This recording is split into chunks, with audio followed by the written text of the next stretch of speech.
స్తోత్రం. Praise the lord. ప్రతిరోజు దేవుని వాగ్దానం వింటూ బలపడుతున్న నా ప్రియమైన దేవుని బిడ్డలకి నా వందనాలు. ఈ ఉదయకాలమున పరిశుద్ధాత్మ దేవుడు మనతో మాట్లాడుతున్న వాగ్దానం ఇదే. యోవేలు 2వ అధ్యాయం 26-27 వచనాలు. నా జనులు ఇక ఎన్నటికీ సిగ్గునొందరు. అప్పుడు ఇశ్రాయేలీయుల మధ్య నున్నవాడు నేనే అనియు, నేనే మీ దేవుడునైన యెహోవాననియు, నేను తప్ప వేరొక దేవుడును లేడనియు మీరు తెలుసుకొందురు. నా జనులు ఇక ఎన్నడూను సిగ్గునొందకయుందురు. Amen.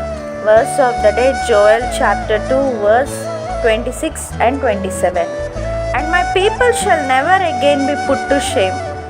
You shall know that I am in the midst of Israel, and that I am the Lord your God, and there is none else.